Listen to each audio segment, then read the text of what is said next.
What's your sole purpose? It's what you came here to accomplish. It's also who you're meant to become so that you can make an impact by being yourself. We're all here to unlock our potential and create positive change in the world. Everything starts with you. One is not born into their purpose, one steps into their purpose. Were you born to do it? Let's find out together.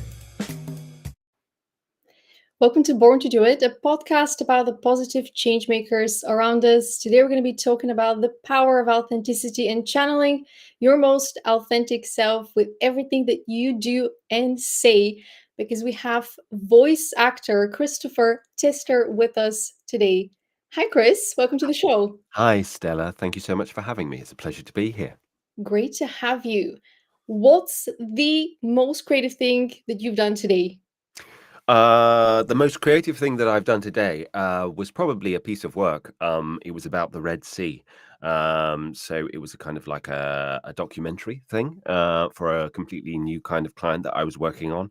And so I felt I was contributing because it was all about the ecology within the Red Sea as well. So I was Mhm. learning at the same time, but trying to add my voice, trying to communicate the important points of what my client's message was, how people can really make a difference, why they should care about these things, that kind of thing. So it was educational partly, and they sent me all of the creative material, so all of this amazing kind of like footage of the wildlife around there, and these amazing kind of shots of the horizons, and the people that are doing all of the good work and that kind of thing. So kind of fitting my way into that kind of like equation and trying to do my best, well, it was great because the client was listening in as I was kind of narrating along to their footage. So that was pretty creative, I think. That's pretty cool. Yeah, Yeah. educational and creative. Yeah. Would you say storytelling is now part of your daily experience of life? Yeah, no, very definitely. I mean, I started out as a actor, a normal quote unquote actor, back in 2008 is when I graduated from drama school. And so storytelling has always been important. It's always been kind of passionate, something I've been passionate about. And it's something that I kind of try and weave into my everyday as a result. And so that in terms of the work that I look for, whether or not that's something like today's thing, which is the Mhm. story of a location and the history behind it and all of the various different kind of like aspects in it, or even if I'm just selling stuff, or if I'm playing various different kind of like characters, or poetry, or all of those kind of things. I'm always looking for those opportunities to kind of step into other people's shoes, and see kind of what stories that are important to them. Yeah, bringing to life the ideas of other people and the characters that others have created, and maybe even channeling some of the characters that you want to, you know, create Yeah. into the world. Yeah, no, there's always that kind of like balance between how much do you bring yourself to your work, and how much are you the other person, the voice, in the case Yeah. of today, the voice of this particular company, or if you're in a video game, or for various different other kind of like reasons, you might be playing a kind of a character. But for the kind of like approach to storytelling, the approach to acting that I've kind of like cultivated over time, it's about finding those aspects within myself, rather than just putting on a funny voice. Partly because I can't really put on that many funny voices anyway, so that trick gets old really, really quickly. So it's kind of finding those elements within myself and drawing those out, and then kind of meeting whatever it is that's the external stimulus, kind of like Mhm. halfway.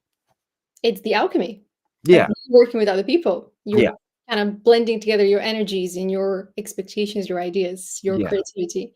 And I'm curious, which probably has a little bit less to do with the work side of things, but did you ever feel in your journey that you couldn't express your voice and that kind of fueled your desire to become that voice actor, that storyteller that can bring to life other people's stories? Yeah, I mean, I think, I mean, like most people, I originally hated the sound of my own voice because it doesn't sound how you hear it in your own skull.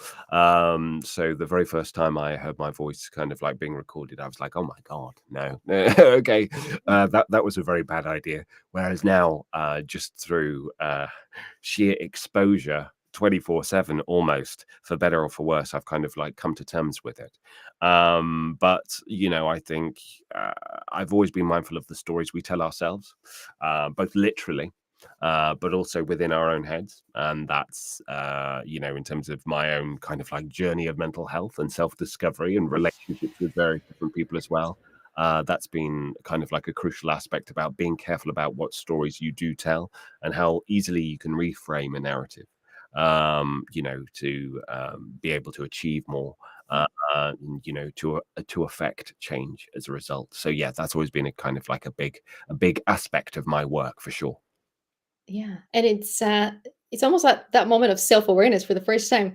"Wait, is this how I sound? Oh Yeah, my god." yeah, But no, then totally. through taking those steps and recording different, record different types of content, Yeah, at least my journey was like that. In the beginning, I was like, "Well, that doesn't sound like who I want to be." But if I don't start recording, if I don't show up for myself every single day, I'm not gonna become that person. I need to yeah, experiment. I need to see what's gonna take me there. yeah, I remember the first few videos that I ever recorded, I was, like, so shy and so just the person within that armor, just, "Is it safe for me to come out just yet?" yeah, yeah, totally. Whereas now you just realize life is really short, and if you don't go for it, whether it's a creative project, whether it's, confessing your love feelings for someone Mm. or writing that book, whatever it is, life is really short. If you don't do it now, your potential, it just remains there, but Yeah. purpose in I mean, it's a life. lot is, for a lot of creative individuals, it's to do with kind of like perfection paralysis. Mhm, I can certainly remember the first time, what I was first good at, quote unquote, creatively, was like I could draw. I could draw a bit. I had a natural affinity for drawing. That was partly because I was quite ill when I was first kind of like born, so I didn't do a lot of physical activities as such, and so drawing came kind of like naturally to me as something that I didn't have to be up and running around in order to be able to get good at or do a lot of kind of like practicing. But I can still remember those as you became kind of like more self-aware and self-critical, all of a sudden I think I can specifically remember a moment at the age of around about 7 where it was like I would make a mark on a piece of paper, and even though I was using a pencil, if it wasn't the right mark in the right place, I would have to get rid mhm, of the paper entirely to start again, to the extent where I was hardly drawing anything, and I had to kind of like had to have a little bit of help with that and kind of unpicking that. And I can see that kind of like tendency, both in telling other people's stories and within my own performances as well, where you want to get it right. Of course, you want to get it mhm, right, and especially when you're in a professional context, you want to nail it, before they've given you any direction. You yeah, want to be, you want to be the problem solver. You want to give that, from a very first take. You want to wow them, amaze them, and go home early. All of that kind of stuff. Whereas the simple reality is that it just doesn't work like that. I mean, obviously, I've got loads of clients who I immediately wow with a first take, and it's absolutely fine and it's great, obviously, because I'm so good at my job. But for the vast majority of people, the actual real good results are that kind of collaborative backwards and forwards and just trying something different and unexpected. In order to be able to get to a place to do that, you've got to be unafraid. You've got to be able mhm, to embrace the necessity of failure as part of the process. Samuel Beckett's try again, fail better, mhm, is very much kind of like my ethos. And I think a lot of people still pay lip service to that. But then when it yeah, actually comes to posting that thing or making that thing, they're like, "Oh my God, but people will judge me, people will think that, I'm not putting my best foot forward," and all of that kind of thing. And it can mean that you become completely uncreative as a result. And I think the first thing with something like that is to acknowledge that tension, to know that it's there, and then kind of find ways and means of being able to kind of like combat that. And so for me, it's to do with making sure that I'm working on the right things, rather rather than just taking, when you're starting out in business, you're trying to say yes to everything because Mhm. you need money, because you need to, in my case, I need to feed my family and my cat, more specifically. But, things that you're more aligned to, or you find more kind of creatively interesting, you will bring something more to, I think. There's the power of failing. If you embrace that, the Yeah. world is yours. Because every time that you fail, especially if you start to receive more success and more recognition, you're going to fail more spectacularly if a project Yeah. fails. That's the beauty of it. You unlock greater depths to yourself, maybe Yeah. parts of your shadow self, the things that you haven't explored, but there's still potential in there. There's still things about yourself to discover. And I love what you said about collaboration, because there's only so much potential we can channel on our own. As Yeah. much as we are creative geniuses, when we start working with other people, they're going to trigger us. They're going to push us in directions that we never thought of. Yeah. They're going to challenges to view the world from their point of view. And in doing so, we're going to discover things about our belonging to the world that are going to expand us in our approach to work, which Yeah. is what makes the journey so amazing. But there is something to be said about that superhero and the person who wants to save the day, which is what you kind of mentioned. You want to get it up from the first attempt. You want to save the day from the first attempt because we're kind of wired. How can I help? How can I save this situation? I think Mm. there's that superhero programming in all of us. Yeah. Was there an element of that theater journey and acting journey that attracted you more? And has that changed? And by that, I mean, were you more attracted to be on the stage, or were you more guided to be the person that gives the directions and controls the narrative and shapes where the attention of the audience goes? Because you're going to grab the attention either way. But Yeah, I mean, I think there's always that kind of like tension, and I mean, like stage work is my first love, and I worked as a professional actor doing pretty much exclusively stage stuff for about 12 years before I kind of like went into the voiceover kind of like full time, and with that, I mean, first of all, the wonderful thing about the theatre is that you can never get it right. There's that necessary repetition both in rehearsals and then in performance afterwards, so you don't get a definitive performance. It's not like with a take that a film take, which is then kind of remade again in the editing, so it's tacked together into something else, and that's kind of the collaboration aspect with that. Whereas it's very much in the moment with the stage work, and as soon as you've achieved it once, you can't you'll need to you can't recreate it, or the more you attempt to recreate something, the less organic it is, and the more you'll actually be frustrated. So you've got to kind of like be alive to the moment to it. At the same time, any actor has to make sure that they find their light so that people can see their face, and make sure that they don't bump into the furniture. So there's that kind of probably a kind of 80-20 divide, where 80% of you is focused on communicating the story in whatever way that you need to communicate it. But then you've got that directorial brain as well that is making sure you're saying the right things at the right times to the right people, looking in the right way. And with voice work as well, it's about that reflection. Where I think it's kind of like different in terms of a challenge is that whereas with theatre, you say it and it's gone, and you have to get on with the show. You can't go back until the next night. Whereas with voiceover, you do go back. You go mhm, back and you edit it. You go back and you'll provide, various alternative kind of like versions to give people different options, that kind of thing. So that's when you do have to be very good at being able to watch yourself back or listen to yourself back.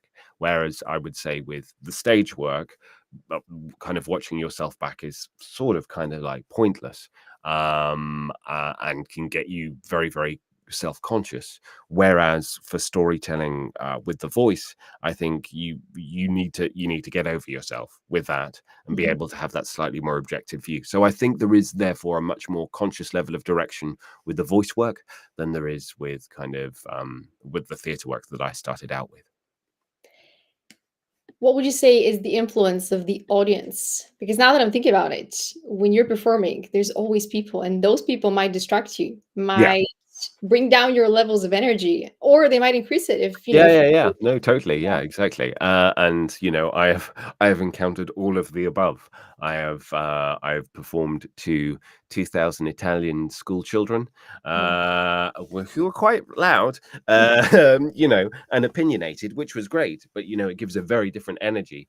And then you can be in a small kind of like black box theater, and there are 60 people, or less, or 10 people, or 5 people, or 2 people, and they might be really with you, and they might be laughing along or crying along, or they might not be giving you anything, and it's very easy to kind of second guess what their response is. And in actual fact, you can usually sense a kind of like a vibe and respond to it to a degree, but I would also say that there's the acting cliche of whenever if it, if you've come off stage and you thought that's it, that's my best performance, it's almost categorically not. That your sense of how the performance has gone is very different to that. So Mhm. you can't second guess it. Whereas with the voiceover stuff, you're literally the voice in someone's ear, and that has a very different kind of like dynamic. There's potentially a level of intimacy that's kind of like greater in some ways as well, because people may be listening to you when they're on their own or doing something else entirely, but it's not a shared experience. So whereas in theatre, very often you're talking to lots of people at the same time, and as an actor, if you are talking to the audience, you will personalize the audience in some way. Maybe it's that they're overtly a character, or their aspect of that own that own character's mind or whatever, but you characterize the whole audience in some kind of way. um Whereas with the voiceover stuff, you are more speaking to that one person, Mhm. and that does require a slightly different register as a result. If you go too big and too grand with a lot of voiceover work, then I mean, it's true in all acting to a degree. Then you're talking at people as opposed to people, and that's the big difference in terms of really making sure that people are kind of like with you.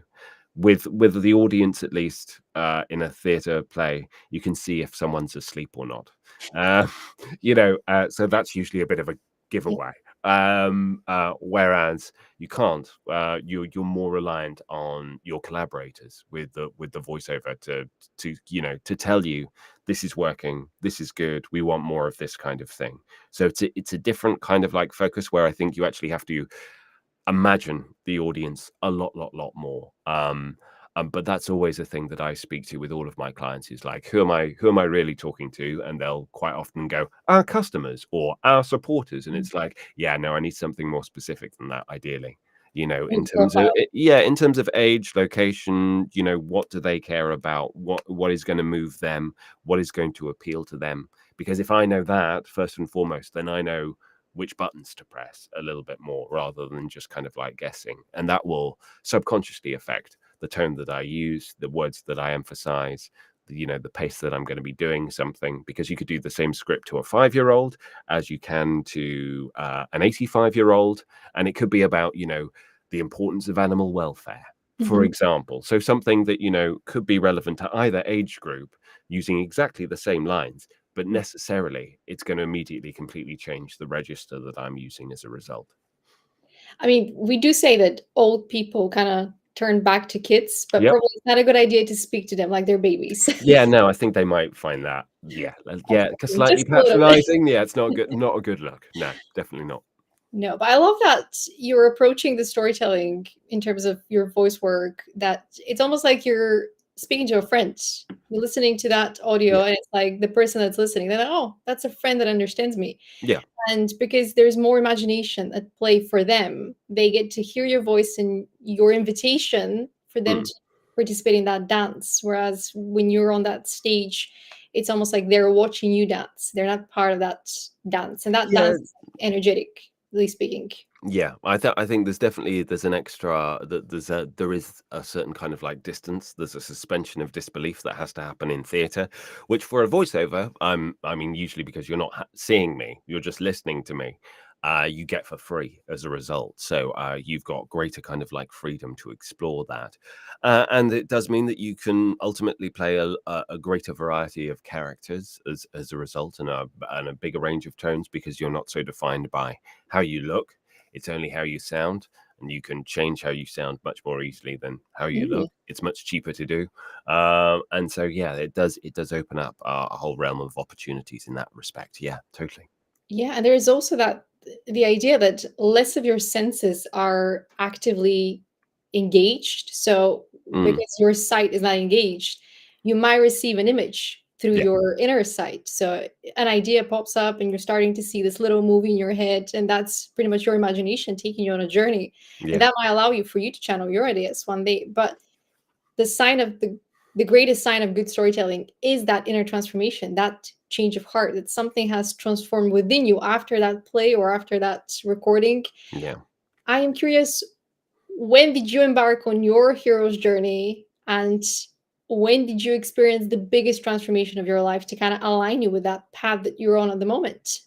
Well, I suppose, I mean, in terms of like the very existential, what am I doing here and why am I doing it? Um, for me, it probably came unsurprisingly. It's quite a big kind of like changing point for a number of people. But when I was probably 13, there was a particular summer in my life where a lot of things happened at the same time. So retrospectively, you go, well, of course, this is a narrative that I can tell myself. That, it's obvious that this is a kind of like a huge change. So I don't know how much it's in kind of like retrospectively managed, but what I would think of it is that when I was 13 years old, my parents separated and later got divorced. Then they remarried each other. It's a whole thing. But they separated. And at the same time, I was living with my mum, and my mum took me off to see it to Stratford upon Avon, where the Royal Shakespeare Company is. And basically, she was like, we need to get out of the house. We need to go somewhere else, do something completely different. And so she went and took me to see loads and loads of theatre. And that was quite a transformative moment, because I saw people on a stage give voice to feelings.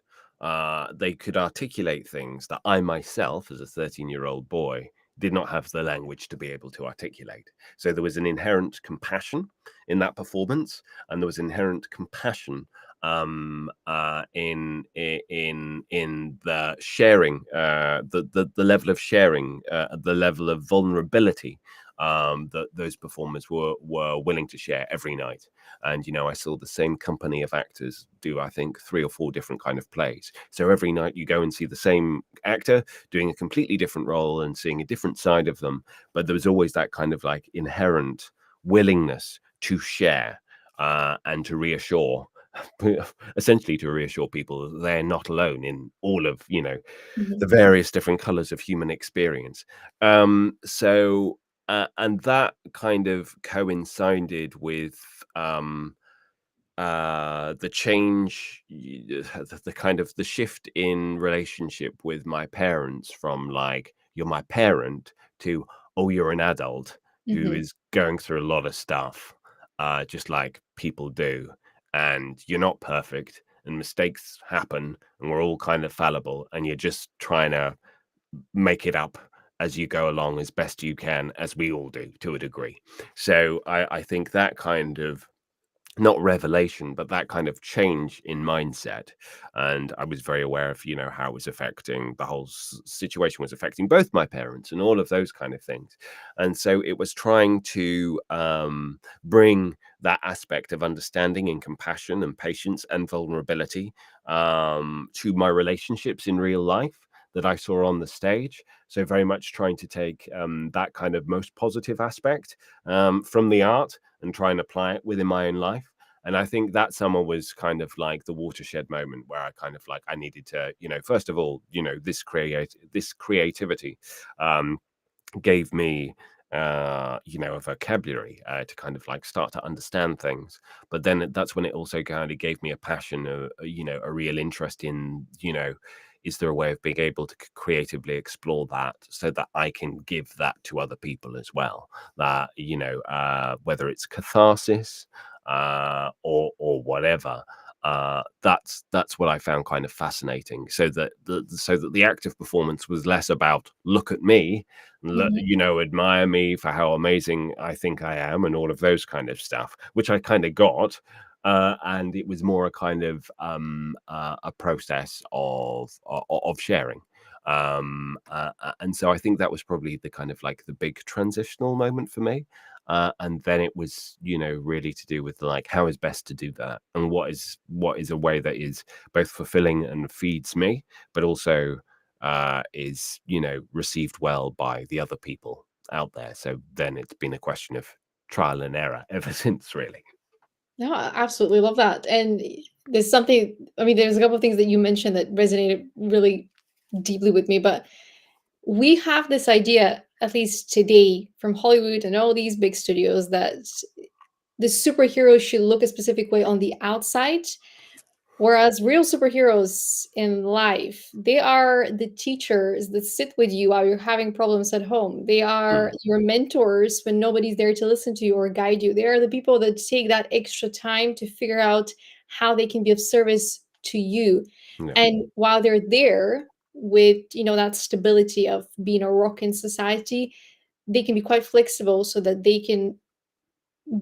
you can turn to them regardless of what your problem is. But I think it's important that we have role models that come from different backgrounds and they look a different way. Just because you don't have the same visual appearance doesn't mean that you're mm, less of a superhero. And I think this is where some of that conditioning comes into play. Oh, you have the muscles, great, you're going to protect me. That's not yeah, necessarily the case. yeah, It's that emotional intelligence mm, and the ability to channel more of your love into the world and more of that kindness. And a great point that you made is we all experience life on our own to a degree. yep, And this hero's journey is really that journey of self discovery, self awareness, and only you can take that for yourself. mm, And the fact that you realize that your parents are also humans, I think some of us realize that quite late in life because we still hold them accountable for, well, we weren't there for me when I was 10, when I was 5. yeah, We yeah, hold on to that trauma that's stuck within us. And that is a journey that only we can take now yep, that we're aware of that. But that's the power of storytelling. It yep, makes us feel less alone in the world.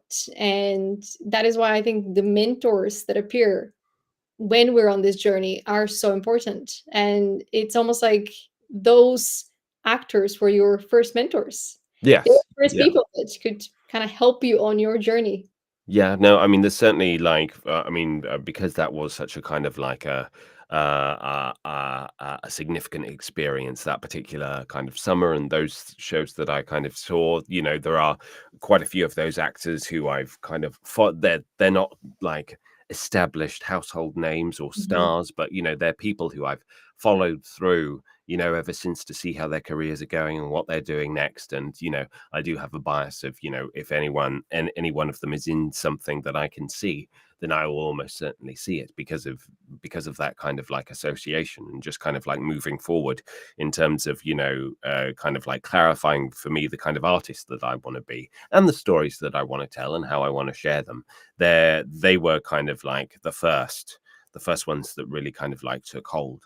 And then later on, it's you have, for a lot of actors, have that great first teacher who really Mhm. kind of like takes your ambitions or your love of something seriously, and maybe gives you that first bit of validation and going, you've got something here. There's if you want to try and explore it more, then that's something that you can do, that you should do, regardless of what your end game is, whatever your ambitions may or may not be.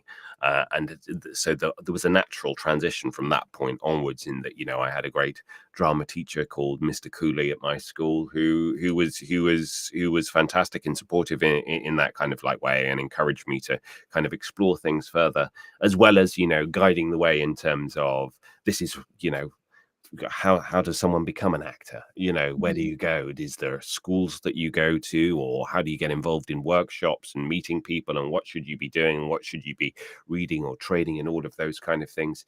And he was one of the first people who kind of like put me on that track. So yeah, huge shout out to him. Love that. Let's do a bit of an experiment. Imagine you go to a school right now and there is, let's say, 100, 200 people in that school, Mhm. and you have to create a project together that's going to turn into an animation or a whole movie, Right. and you have to deliver a speech to them to motivate them, to inspire them. What would you advise them? Wow. I mean, I would say, being honest in yourself about what that central, what's the one thing that you want an audience to come away with? What's that central kind of like key message? And it has to be something which you can, articulate probably succinctly. But what would be the one thing that you would want people to change in their lives? Because we're never at a static point, we're always going onwards in one way, shape, or form. But what's the behavioral change that you want to instigate in the thing that you see? What do you want people to actually be doing as a result of the thing that you share? What is it that you want them to be saying to other people or doing in their lives? What does that practically look like? Can you visualize that? Because that makes it a bit more kind of like real, and it starts to, by being more real, you can get more emotionally engaged in it. And Mhm. that doesn't mean shouting more or using stuff with more kind of like force, but then it's kind of grounded in reality. Whereas if you're just telling a story for the sake of telling a story, essentially, and hoping that people will get the end result, will know where it is that they need to kind of like get to. It doesn't work like that. You need to have kind of like visualized what that change is. And what the great Patsy Rodenberg, voice teacher, I think possibly Sis Berry as well, said about the need to speak. It's not just like, well, because I want something. There has to Mhm. be that real kind of compulsion there. So finding out what that real need is and personalizing and grounding it within you, I think would be the most important thing. Yeah, communication is probably one of the biggest problems of in the workplace, and it usually Yeah. starts at school because children are not really encouraged to have that open communication with Yep. one another. But the moment I asked you that question, I was almost reminded of, in Harry Potter when Dumbledore said, "Well, there's a few more Horcruxes. We don't know what they look like. Good Yep. luck." It's almost like that. You're saying to children, you have that potential. We don't know what it looks like as the adults. You're the children that you need to figure it out. But because you're speaking in that language that's quite metaphorical, I think children think it's amazing for them because they believe in the magic, but Yeah. I think they need more guidance on how to actually bring that potential to life. And I think this is very important to communicate. And when you are afraid, say that you're afraid. At least you're acknowledging this is an Yeah. emotion that is even adults don't know how to communicate their fear, so they're Mm. acting out of, that wounded. Yeah, that kind of that fight or flight Mhm. instinct, Yeah. and there's a reason why that's helpful, and we still have it kind of like inbuilt within us Mhm. because, but we've got to kind of like acknowledge it, and for any kind of form of performance, you will always come up with that fight or flight Yeah. kind of thing, and then it's about knowing how to channel that in an effective way, because you can't run away, not if you've got a story that you actually need to tell. You've got to find a way. You've got to find a way of being able to channel that energy in a constructive and useful way. But the first thing is to acknowledge it. Is to acknowledge that, of course, if the Mhm. spotlight comes on you, that's quite a big and overwhelming thing that you need to get used to. Yeah. That's a great starting point. If you have a story to tell, and I'm a firm believer, everyone has a story to tell. It doesn't have to be the same way. It doesn't have to be on a stage. You can be Mm, a storyteller in the workplace. You can be a storyteller in the garden. It's talking yep. to old people. And I'm saying old people because, they tend to be the ones that actually slow down and appreciate nature a lot more than young people. Young people Yep. tend to be on their phones all the time. Yeah. Yeah. Yeah. Yeah. No, totally. I've started to get a lot more into gardening now. So Sign yeah, of our that's the age. transition. This is the transition that I'm gradually making. This is my life now. Yeah, and I'm Yeah. fine with it.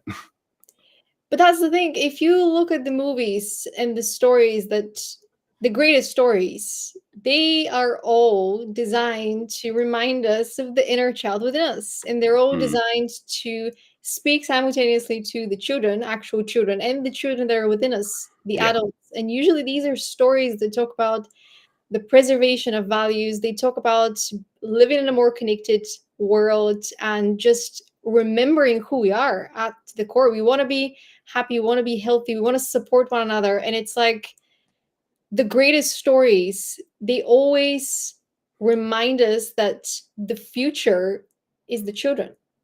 Yeah. And if we remember that there is an inner child within us, then automatically we become part of that future. Otherwise, we're running on old programming. Yeah. Yeah, I mean, I'd say certainly it's kind of like there are the unhelpful stories that you tell yourself. You know, if Mm. you don't get that promotion, or you don't get that job, or you don't get X, Y, or Z thing. You don't achieve that thing. You don't book that audition, or you don't even get auditions. Then you start to tell yourself, it's like, oh, I'm just unlucky, or oh, I'm just not very good, or things never go my way, and all of those kind of things. And it's like, on the one hand, yes, sometimes things don't go your way, and sometimes we are unlucky, and it's about timing and a lot of factors beyond your control. But it's also the reason why you need to be incredibly careful about the stories that you do tell yourself. And similarly, the positive ones, that not that you're reframing things and denying kind of like reality, but being able to more kind of like objectively assess the different kind of like factors at play, and not kind of like start to imagine that there are all of these people out to get you. I mean, I think it's obviously, it's not saying anything new that these kind of like problems are exacerbated by us being on our phones and social media and all of those kind of things. you, you know all of social media, well, 99% of social media is a highlights reel, so we're inundated with everybody else's positive stories and constructive stories, and everybody is always on, and you very rarely get the you kind of like the downtime or the down moments. And quite often, even when you do get the downtime and the down moments, it's kind of framed in such a way of like, I was really down, but now I'm up again, or so it's like, oh god, okay, great, like, well done everybody. Can I just be miserable for 5 minutes because it's just been a really bad week? So I think having that kind of like mindfulness on the one hand of like, you've got to be very conscious about the stories that you tell yourself and what is a useful kind of narrative, and at the same time, I think trying to find that quiet, amongst the 21st century living and being inundated by so many different outputs at the same time, can be overwhelming. So that's when you've got to kind of like hold on to your own narrative as much as possible, rather than being distracted by what's going on with everybody else. Yeah, and I think a lot of people are scared to be at the lower level compared to their Oh friends. They yeah. don't want to be the ones that are heartbroken. They don't want to be the ones that are jobless. But at the same time, they are afraid to admit how they're actually feeling. They're afraid to admit that they're scared, or they're sad, that they're a little bit depressed. And I think if we look back at the hero's journey, it's important for you to experience the spectrum of emotions. It's important for you to feel lost in life so that you Yeah. can find the direction that you want to go next. And Every character that I play has an obstacle. Otherwise, exactly. the character, there is no driving force, there is no narrative, there is no journey, heroes or otherwise, in which you can kind of like go on. So the first thing is kind of like identifying. That need to speak is always born from the fact that there is a challenge, there is an obstacle that needs to be overcome. Now, what's the why? Why do you need to overcome Mhm. that? What does it matter? Why does it matter? That bores into the whole reason, again, the need to speak. What's the real kind of it's like getting beyond the superficial reason of like, well, I want to be nice to everybody. What does that really mean? Mhm. And that's when like the character work can really kind of matter. It's the difference between, again, if I'm voicing something about the importance of looking after the environment, if it's just operating on the surface level of like, because we should be worried about the environment and it's something that we should look after in case things go bad, that's a very surface level of it.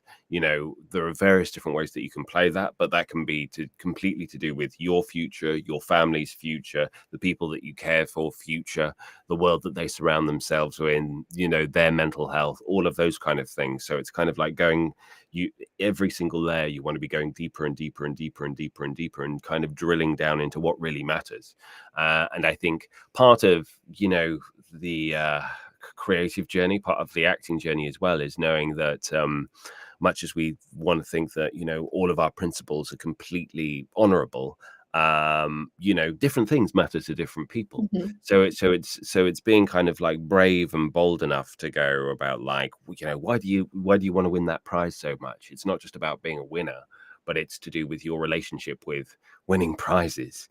And that's quite often unpicking, your relationship to, status figures when you were growing up. Mhm. And maybe, you won something, therefore you got love and Yep. affection and all of these things. So there's an association here that we kind of need to unpick and understand. Is that a healthy story that you want to continue to perpetuate, or is there something else? Because if there's something else, which means that you can progress as an individual, then that's possibly a more interesting thing to be able to kind of like explore. And so being able to kind of like do that through other people's stories is kind of like probably the biggest, appealing thing about my work. It's not, there's a process of self-excavation, but I do it through other people's stories as Mhm. well, to kind of then reflect on my own journey rather than just navel gazing and thinking about myself all of the time. Yeah, and a lot of people are stuck in this cycle of external validation because they don't know how to they don't know who they are to begin with, and they Mm. don't know how to get that clarity as to what their path is beyond receiving that external validation for the Yeah. promotion, for getting A at school or university or whatever level they're at. And so there is a sense of dissociation. So even when people are coming to the shows to watch You Life and other performers, when they're going to the cinema to watch the movies, when they're listening to the albums, it's almost like they're using it as escapism because Yep. they don't want to think, they don't want to feel their emotions. And once again, that creates even a bigger gap between who they are and how they're acting because they don't know who they are. And that bridge becomes longer and longer to return back to themselves. But Mm. essentially, the storytellers are out there into the world sharing these stories, channeling these amazing ideas with huge, important values for those that are ready to take that journey, take that first step Yeah. to return back home. So you might see a lot of lost eyes, gazes, but you would see that one person that's kind of captivated, and you're going to see that transformation happening Yeah, as like not every story is going to land with every person equally, and Mhm. it also does in very different ways. That we've all encountered things which, when we're watching them or taking them in one way or the other, at the time we're like, I have no understanding about what this is, or I'm not quite getting it. And it's not until 5 days, 5 hours, 5 weeks, 5 months, 5 years later that maybe a penny drops. And that's kind of like the beauty of art, is that it's not always, doesn't have to be literal, and it's not just kind of like a message on the stick and you've got to understand what it is that I'm saying and then go home. There's an appreciation of the complexity of that, but if you can, the whole kind of like holding up a mirror to nature kind of thing from Shakespeare is very, very true. It's only, quite often it's only through the stories that we see ourselves. It's just, you recontextualize it in a different way, and then you watch something and you go, oh my god, that's exactly what I do, in a very, and that could be a superhero, or it could be a cartoon villain, or anything else like that. But you go, oh god, yeah, no, I have exactly the same tendencies, or I have the same habits of, fixating on one particular thing, and that's to do with control. And then it's like, okay, well, how can you, what's that pursuit of control all about? Certainly, again, going back to my own kind of like first big moment at the age of kind of like 13, it's not unsurprising that I was fixated with what are the things that I can control, because the family unit is now completely chaotic. So through my teenage years, I had a eating disorder, but pure, and it was completely because of it was completely from the control thing. It was like, well, this is something that I can quantify, I can measure, and I can make a change, and all of those kind of things. And then it's not until 5 or 6 years later when you go like, okay, but this isn't necessarily a healthy thing, and I can see where this tendency can can exhibit in other aspects of my life as well. So you try and apply that same controlling element to your work, and you can't control that. And so what happens then, when the thing that you build your entire identity on, the narrative of you are the controller, you are the problem solver, you're the one that has the right answer, and all of those kind of things. And it comes up with the reality is that you're not always going to be right. Sometimes you're going to be very wrong, and sometimes there are factors beyond your control, which means you don't get to say what the ending is. Well, what are the tools? How do you deal with that? Then that's when it necessarily needs to be a learning opportunity, so that you're not self-perpetuating exactly the same cycle, just moving it onto a different kind of thing, a different framework as well. Yeah. And I think it's an important reminder that it's okay to not have all the answers, Yeah. and it's okay to get lost every now and then. Yeah, yeah. I mean, I again, I think it's always to do with about that mindset, and I'm an eternal student in that I'm always craving more and like to Mhm. be fed by people, but to be continually learning, whereas I think certainly when I was first kind of like growing up, academic achievement is like it's this thing and it moves on to the next thing and you're Mhm. progressing and then that's it, as opposed to education for the sake of education, for the sake of understanding more about the world around us and about other people, actually developing empathy, and really getting to the bottom of what really makes you tick, as opposed to what you've taken in telling you should make you tick, if that makes sense. And I think that yeah, that's incredibly important. But for the vast majority of us, that's experience kind of like tells you that as well. It's just our job to try and have that little bit more of self-awareness, so if there's a lesson to learn, we can actually take it rather than just blindly go on.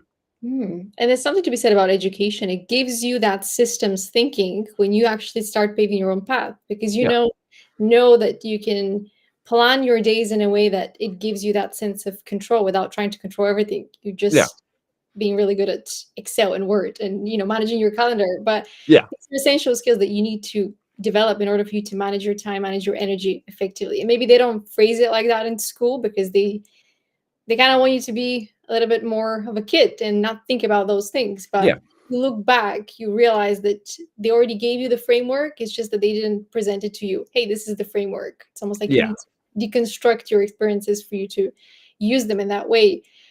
As you were talking about collecting these experiences, I am reminded that we have two tendencies. One is to be the victim and one is to be the villain. What's the benefit of both? Because I think there is benefit in both.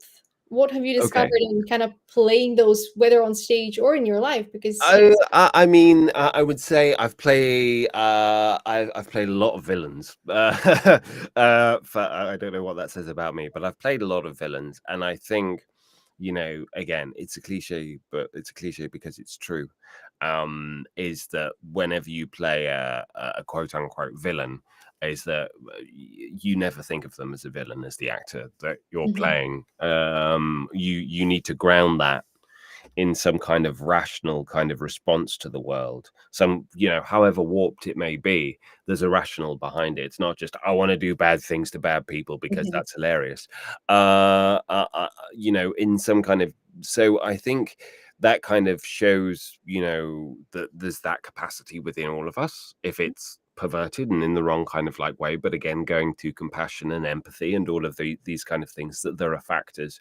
So you've got to be able to have that kind of understanding. I mean, obviously, playing villains can be a lot of fun, but that is partly because uh, uh, there's a they've got that playful nature to them as well. And going back to your point about rediscovering that aspect of kind of play, which is also kind of like good acting 101.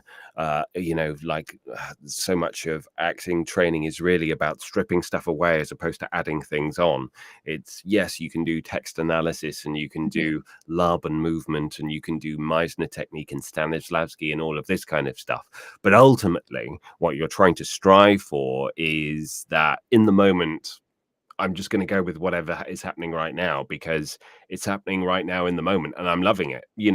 That kind of endless curiosity, that unself-conscious kind of like just willingness to kind of like go with stuff that we all have as a child, and then society and whatever kind of like Mhm. conditions it gradually out of us. So and I think there's that element with villains. I think playing victims, I mean, I've played less victims, though I have done some. And you know, I think it's quite a challenge. Again, I think it's just hugely about the kind of like the empathy and what makes someone a victim. Really, is it the circumstances? You know, are they just purely a kind of like a victim of circumstances, or have they done a bad thing? And it's kind of like inordinately, Mhm. you know, there have been repercussions. I mean, again, I think it just kind of it's kind of going over, you know, this whole appreciation and understanding of failure, and how different people process it. And I'm not saying that everybody who is a victim is someone who is I don't know, in some way kind of like failing to process you know, failure in the right way. Quite often victims are people where, you know, it's stuff that's been on their control, and how do you go on? But that is the challenge in playing Yeah. any kind of like victim. It's like, well, they still have a journey to go on. So, and it's going to go one of two ways, essentially. You know, either it's going to go down, down, down, down, down, Mhm. or it's a step, at which point they kind of like process and, you know, can they instigate change, and how do they go about that? And so seeing how other characters, you know, uh, map that kind of like journey and the techniques that they use, that's in many ways the fascinating part. Whereas with a lot of villains, you know, they might have inner complexities, but quite often they're the villain and there's a straight line all the way through with a lot of villains. Whereas I think with a victim, there's that opportunity, you know, in storytelling quite often, for them to be able to change and be reclaimed in a different kind of way. So I think they do give you very different kind of, you know, angles, uh, you know, on the human struggle as a result. Yeah, and usually the victims, they slowly kind of become lesser versions of themselves because of Mm, circumstances or because that narrative around them that eventually became the inner narrative. yeah, Whereas with villains, it's almost like maybe they were the victims that were pushed too much to the edge and they're like, enough, I'm yeah, not gonna be a people pleaser anymore. I'm gonna set those boundaries. I'm gonna do whatever I want to do. But there's that mm. sense of fluidity now that happens within them when they realize there's so much more they can do in life.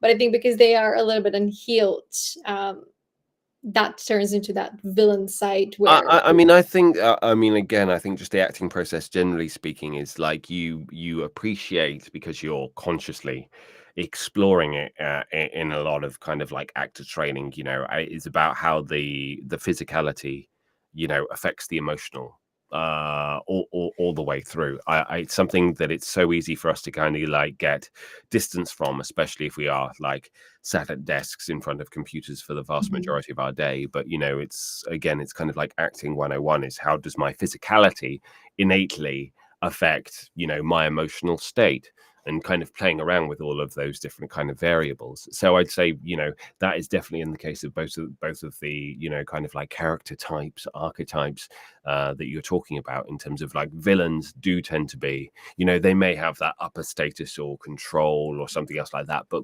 usually there is a fluidity or a Mhm. violence or something. There's a taking up of space in a very different way. Whereas, you know, victims tend to be, you know, the exact opposite. It's curling into a ball, almost into a fetal Mhm. position. It's that unwillingness to raise your voice or take any of that kind of like space. And knowing how all of these subtle things, you know, physically, therefore, you know, inform the actual inner life of the kind of like character, is something that you can then like apply to, you know, all of the different kind of like characters in terms of sensitivity, but also in your own life. You know, literally how you handle your own instrument on a day-to-day kind of Mm. like basis, and realizing, you know, cliches about like, you know, getting up and doing something physical at certain times will give you more energy and make you be in a better place than if you're sat still on your own, you know, doing menial tasks all day and not having any kind of like natural light. It's like, it's not rocket science. You know, there's a chemistry to it, Yep. and so Mhm. it's all kind of like wrapped up together. Once again, it goes back to the narrative, that story that you're saying to yourself, because you might continue that narrative. I don't have time. or Yeah. this is more important. There are people relying on me, or this is Yeah. my calling. I need to do this. I need to complete this. But to go back to the source of our kind of conversation, can anyone be a storyteller? And I'm imagine everyone got told you have 24 hours to sum up your life in a story to inspire someone else.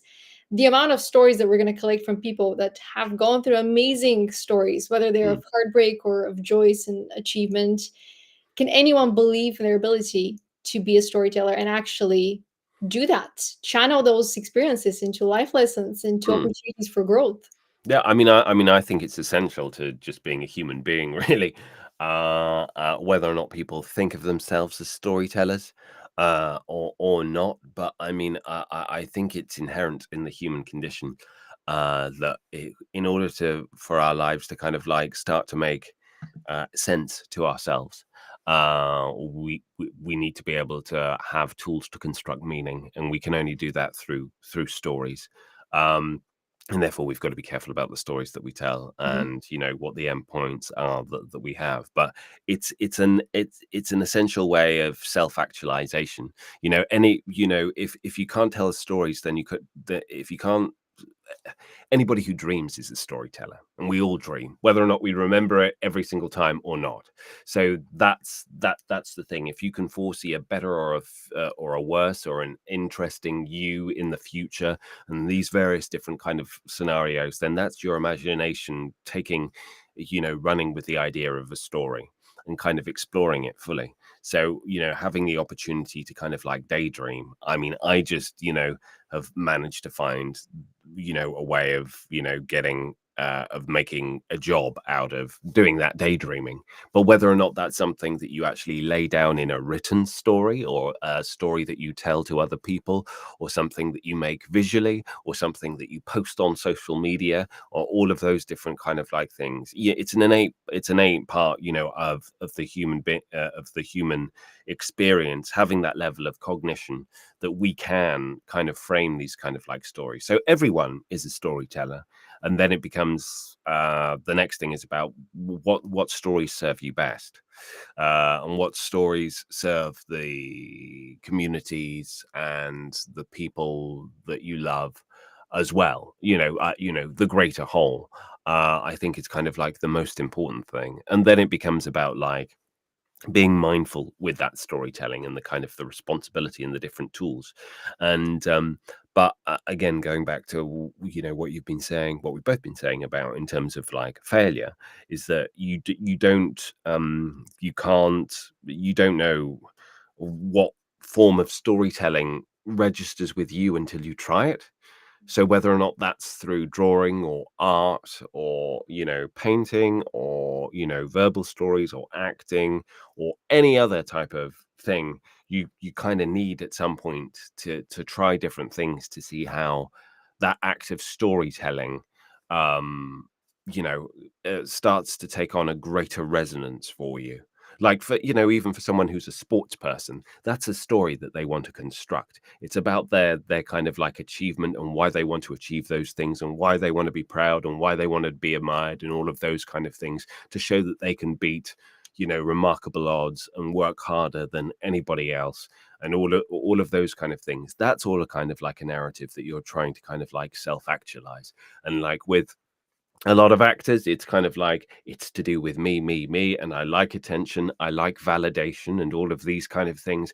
But then necessarily it has to, for it to be sustainable, it needs to deepen in some kind of way. So it needs to be about the stories that you want to tell with the world, and it's about the world that you want to, see around you more, whether or not that's hopefully a more compassionate world, a more understanding world, a world where things like vulnerability are more valued than discarded or judged upon, those kind of things. And so, yeah, it is that whole thing about like, be the change that you want to see in the world. And an essential part of that process to me is storytelling, really. I love that. And maybe somebody's going to write the story that encourages people to be the adults that dance all day long versus sit Yeah. on your desk. Yeah, exactly. Yeah, yeah, yeah. Or at least get, I don't know, people get those standing desks, don't they? So, Yeah. you know, And the treadmills under the desk. yeah, yeah, exactly. So fair enough. Like finding things that resonate with you is, I think, the kind of like the main important thing. But yeah, again, as you said, well, we're not here for very long. And as you Yeah. get you as the years tend to pass quicker and quicker and quicker, and you're like, oh god, no, I really not here very long at all. So it's kind of like, okay, so I need to make it count. And that doesn't mean in terms of achieve, but it means like I need to enjoy the ride, and I need to explore things now rather than, what it'll be when I retire. Or whatever, like really trying to not put those things off. And I'm very grateful to voice acting, in that it means that I've got I get to dip into that kind of creative storytelling thing every day. And it's always very different. But that's part of the joy of it. But it means that, yeah, there's lots of sending emails and marketing and all of that kind of less glamorous stuff. I'm not going to paint it up as the perfect job, but it's not bad, really, not bad. It's not that far off, because because there is that kind of like that freedom to explore.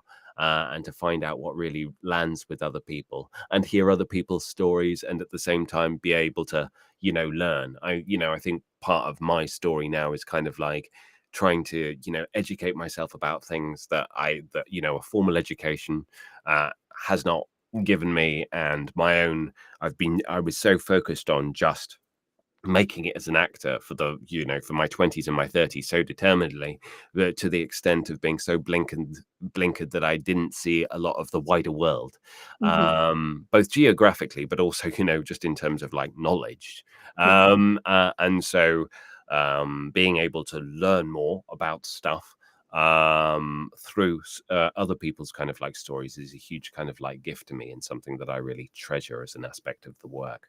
Yeah, stories are gifts because they connect us to people through those stories, Yeah. even if you don't have the opportunity to meet them in person. But as someone that actually studied creative writing as a degree, I'll Mm. tell you that that education actually robbed me of some of my creativity and imagination because it attempted to give me a structure for my creativity that was meant to flow freely, Yeah. and it Yeah. was meant to guide me to, well, use the descriptions and tell me how the characters look like. And I started thinking about the outside world more so than what I wanted Yeah, to and do it in the story. becomes, not, if not perfection paralysis, but it becomes, it fills you up with so much kind of self-conscious stuff. I mean, I think I certainly myself, a lot of people, found that in drama school as well. Like my drama school, they threw all these different techniques at us. Mhm.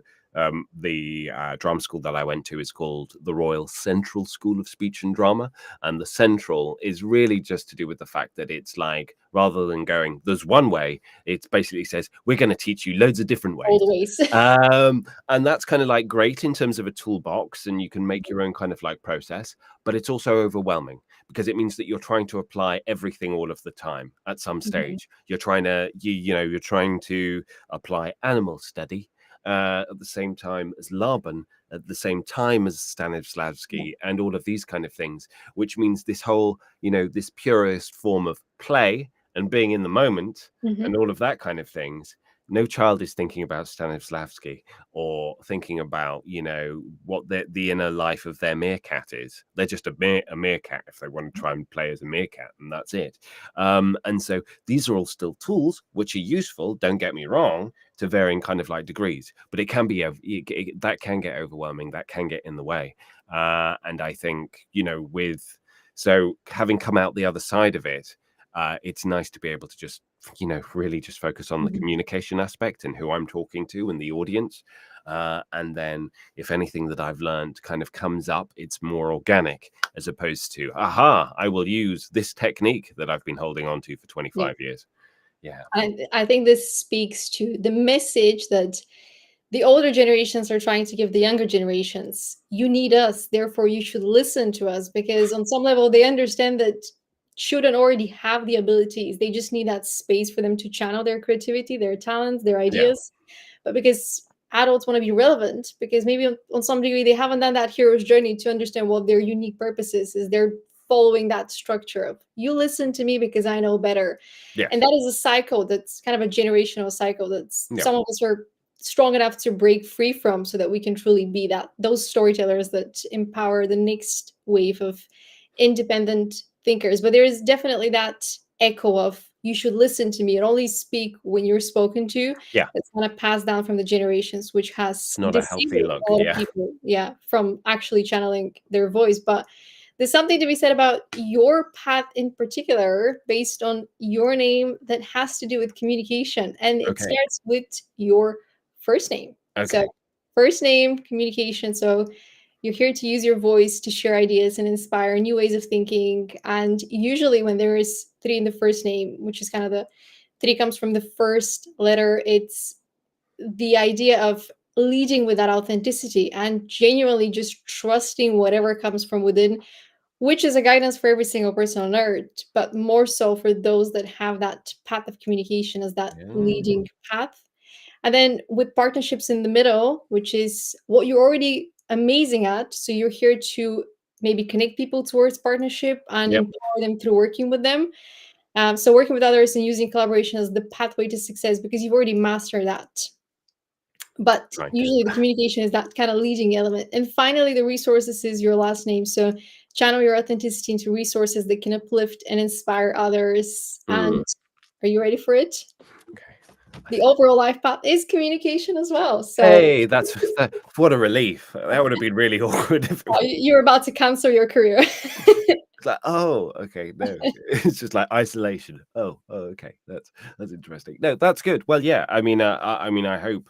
Yeah. I mean, I think having something of import to impart to other kind of like people is kind of like the big thing, the big thing that kind of like matters. And again, I would say kind of like going back down into having that need to speak it is kind of like the crucial thing. And I enjoy being the conduit to that. I don't necessarily come up with the great ideas, I don't necessarily write the scripts that often, or those kind of things, but being able to kind of like have a clear idea and strategy of the means by which you communicate that message, I think is incredibly important. Because you can have an incredibly important lesson or point to hammer home, but if you just hammer it home and you're not sensitive to the audience and what they want and what they respond to, then it's never going to work.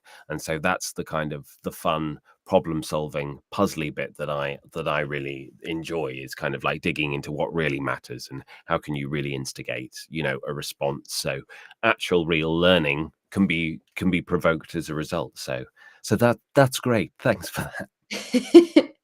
That's alignment. But when you mentioned everyone can channel those stories and you found the way to kind of monetize on that, that's just the way that you've been guided to channel your potential. And I think we all have that inner guidance, and we all have that intuition that's kind of calling us, hey, you should sign up for this course, hey, you should go to this event, hey, you should do that.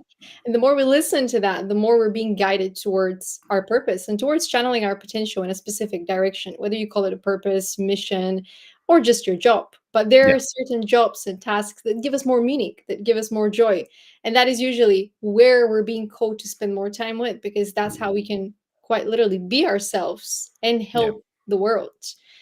So you're 100% in alignment with that path on both accounts of your first Well, name. that's a relief. That's good. But there's a little bit more to that when we look into the earth instructions, I like to call them, and looking at what energies you actually have in your profile, which is a very, I would say the Avatar series on Netflix is very timely, because they talk about the four elements and being Right. benders of the different energies, which is essentially that. And to use the language of the Avatar, you are an airbender, because that is your kind of main sun sign, which is Right. air is about the ideas, it's about the communication. And because it's in the 11th house, it has to do with humanitarianism, which means the global thinking, community, and kind of getting people together and uniting people around that shared vision in whatever way that is channeled. It could be a play, it could be a book, it could just be a conversation, but you have that mindset of how can we work together And that usually comes together with the North Node, which is Cancer, which is the more emotional side, and the House 8, so the transformation element. So when you're speaking, you have the ability to bring a change of heart to people, because the way that you are able to deliver those messages, it gets delivered to the emotional level. So you have some of that water bending in your ability to communicate those ideas. Good. Well, that's a relief as well. That's good. That's fine. I might not be a very good plumber, but as a kind of metaphoric waterbender, fine, great, lovely. Love that. Yeah. So moon sign is the existing identity, which in a way is something that you've mastered, something that you're very comfortable spending time with. So Leo in the 8th house transformation has to do with purpose. It has to do with quite literally you going on that hero's journey and advancing your own consciousness, getting to the core of who you are and how you can be a better human being, and kind of spending time working on that self-mastery. But the more you go and operate into the sun sign and share your ideas, and share ideas generally speaking, not just your ideas, the more you position yourself more center stage with those ideas, the more you're in alignment with channeling more of your potential in your lifetime.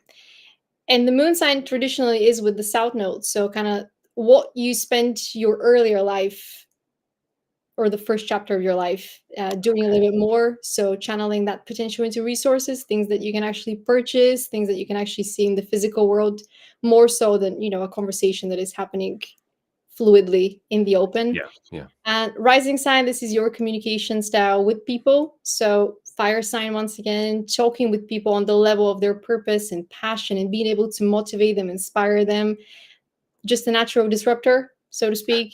And then Venus sign is who you're going to be in your inner circle. So business partnerships, your partner in life, your closest friendships. And it has to do with taking the initiative, because it's in the first house, leadership. Okay.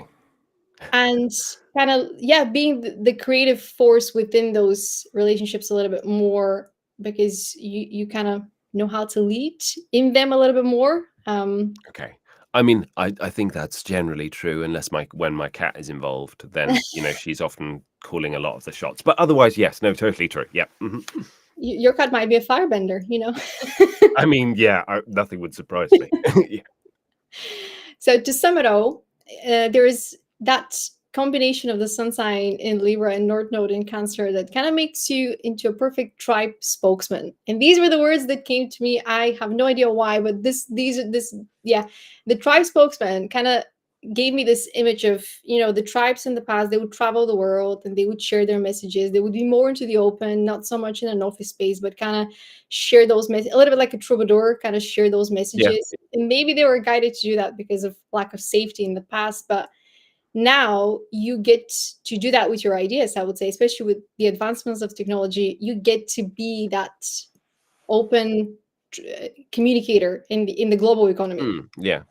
And so here to uplift people with your words of inspiration and encouragement as you embody more of your inner leader, and by doing so, empowering the inner leaders of others. Okay.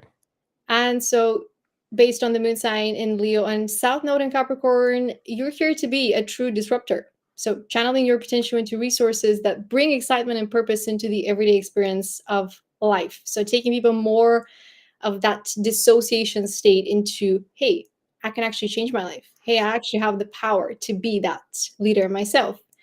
Finally, with a rising sign and Venus sign in Sagittarius, you're here to lead with the purpose, with the meaning that it's just something that is inherent to you. You're always being guided to unlock more of that meaning for yourself and kind of develop yourself, that self-mastery. So the more you expand and evolve, the more your presence in other people's lives will help them expand and evolve just by you being there. So does that resonate? Yeah, no, I mean, no, it's great. That's wonderful. I mean, however much the disruptor is always kind of like, oh God, everybody Yeah. wants to disrupt all of the time now. Isn't everybody a disruptor? But I think I think I'm always trying to find opportunities to zig when everybody else is zagging, I suppose, if that kind of like makes sense. So that kind of speaks to me in terms of, and in terms of the stories that you tell. It's kind of like when you need to bring aspects of the unexpected to properly surprise and engage your audience and keep that attention. And so I think that's always kind of like very true. I think the tribe spokesman thing completely kind of like buys into the whole kind of traveling player kind of like aspect, conduit, I suppose.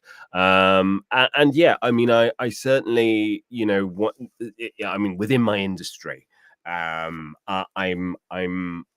certainly at the point where I feel as if I've got a lot to offer, both to my clients, but also I think to the voiceover community Mhm. as well. I've created kind of like various different kind of free online courses and resources, and mentored people and that kind of thing. And I think increasingly, because it's an industry that has changed a lot radically in the space of the last decade, the whole thing of being able to record from home rather than going into a studio and having all that kind of like done for you, like that's a huge shift that has only really been seen in the last 10-15 years, really. And so as things continue to change and evolve, I do try and be as engaged as possible with all of the different things that are kind of like going on. How do you keep yourself relevant? How do you stand out as a provider when you're always speaking other people's words? And all of the AI and blah blah blah blah blah, all the various different kind of like topics. Trying to have the right kind of like dialogues with other people about that, it has always been an important thing to me. I never want to be just feeling as if that I'm along with the herd doing what everybody else is doing because that's the safe option. So yeah, no, I agree. That's great. Thank you. And I would say with the disruptor element, because it's under 7, which is the partnership number, it's not just you, but it's you working with other people that whatever you create together, collaborate together, it has that disrupting effect.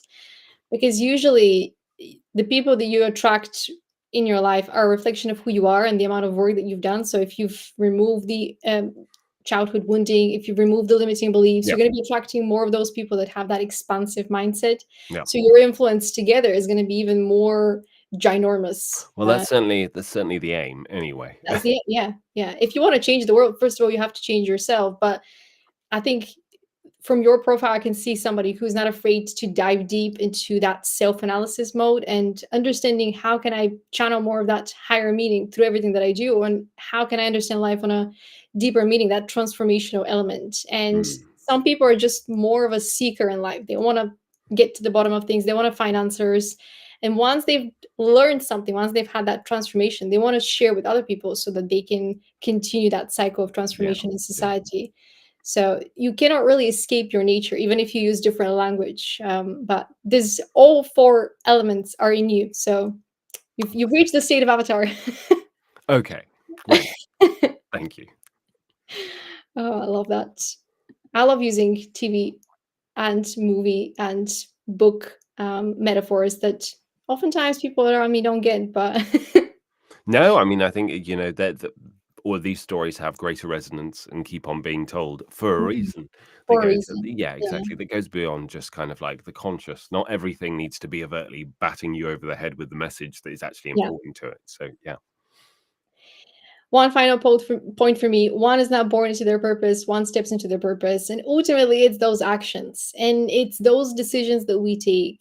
I want to understand myself more. I want to figure out who I am. I want to understand my values. I want to set those values. I want to be a good person every single day, being conscious about how you act every single day. mm, And if we can teach that at school one day, that will be the biggest shift in society, where we empower the children to be those storytellers, where they yeah, don't have to get lost in life so much, where they can just leave school and be like, yes, how can we change the world now? How yeah. can we change the world through play? That's Yeah, exactly. Yeah, powerful yeah. It doesn't just because it's it has a good or noble kind of like play. cause Mhm. doesn't mean that the entire journey is therefore going to be traumatic and hard and tough Yes, it all of is. the kind of like Mhm. time. It's like there is a lot of these solutions actually are much pleasurable experiences. Are going to make the journey so much richer as a result. Mm, So absolutely. yeah, no, incredibly important. What's one message you would say to aspiring voice actors and actors who are kind of thinking about stepping onto the stage and inspiring people? I mean, the first thing would be is that it's nothing personal. Because it's that kind of like catch 22 of you are putting something of yourself Mhm. out there regardless. It's your voice or yourself, or a little bit of yourself anyway. So when, if you get rejected, and you will get rejected much more often than you get accepted, you can't completely divorce yourself from that, from it, from taking it kind of like personally. So it's kind of coming to terms and coming at peace with that is I think really the most crucial thing. So I think finding things that feed you outside of the actual performance aspect is crucial. I think that's the most important thing. It's so easy for all of us to become so defining ourselves, defining our own stories by, professional achievement.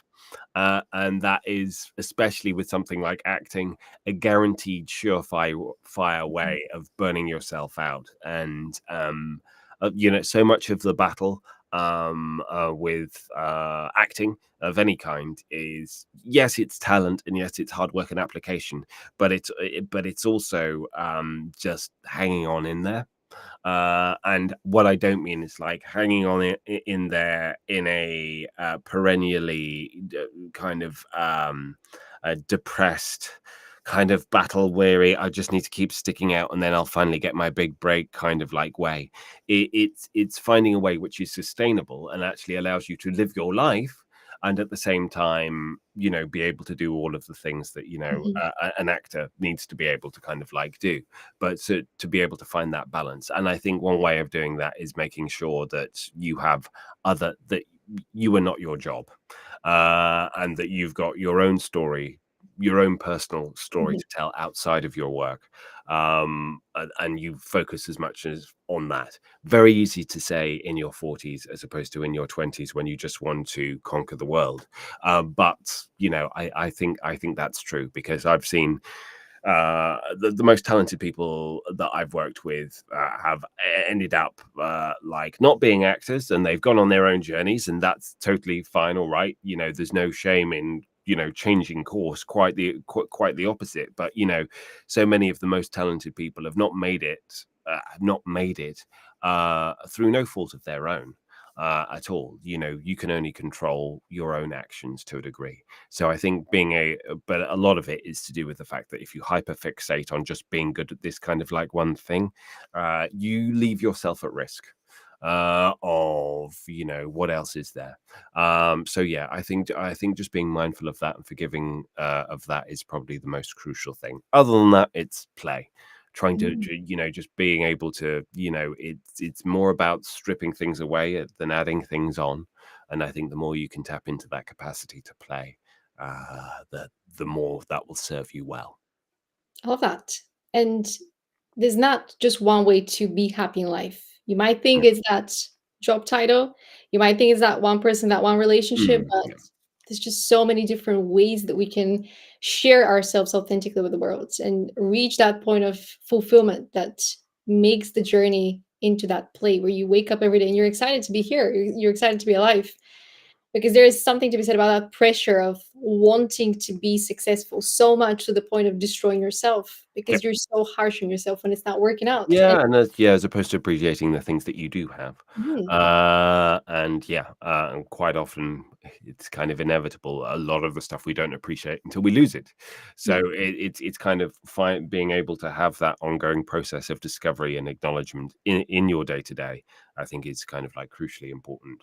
It's not easy. It Mhm, takes kind of like conscious effort to do it, but yeah. it's all about kind of like setting your expectations and having that right mindset first and foremost, I would say. Mm, yeah.